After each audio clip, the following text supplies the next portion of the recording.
শীতের দিনে গরম ভাতের সাথে বাঁধাকপি, মটরশুঁটি, আলুর এরকম তরকারি হলে দুপুরটা একেবারে জমে যাবে। তার জন্য প্রথমে যেটা করতে হবে, বাঁধাকপিটাকে একটু লবণ ও হলুদ দিয়ে পানির মধ্যে সিদ্ধ করে নিতে হবে। তারপর কড়াইয়ে 1/3 কাপ সরষের তেলের মধ্যে আমি 1 চা চামচ গোটা জিরে, 2টো শুকনো লঙ্কা ও গোটা মশলার ফোড়ন দিয়েছি। 1 কাপ পরিমাণে পেঁয়াজ দিয়ে ভালো করে নাড়াচাড়া করে 1 চা চামচ চিনি, পরিমাণ মতো লবণ ও তারই সাথে 1 চা চামচ পরিমাণে আদা রসুন বাটা দিয়ে খুব ভালো করে কষিয়ে নিয়েছি। তারপর হলুদ, লঙ্কা গুঁড়ো, জিরে, ধনে সমস্ত মশলা দিয়ে খুব ভালো করে মশলাটাকে কষিয়ে নিয়েছি।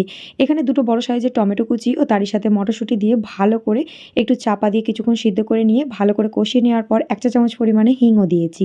ভালো করে মশলাটা থেকে যখন তেল ছেড়ে দিয়েছে তখন এখানে সিদ্ধ করে রাখা বাঁধাকপিটা অ্যাড করে ভালো করে কষিয়ে নিয়েছি। তারই সাথে নুন হলুদ দিয়ে ভেজে রাখা আলুটা অ্যাড করে খুব ভালো করে কষিয়ে নিয়ে সামান্য পানি দিয়ে 6 থেকে 7 মিনিট মিডিয়াম আঁচে ভালো করে কুক করে নেব। সব শেষে এখানে গরম মশলার গুঁড়ো, ধনেপাতা কুচি ও 1 চা চামচ ঘি দিয়ে ভালো করে নাড়াচাড়া করে এটাকে নামিয়ে নেব। ধোঁয়া ওঠা গরম ভাতের সাথে এই রেসিপিটি থাকলে আর কিছুরই প্রয়োজন পড়বে না, খেলে আঙুল চেটে খেতে হবে।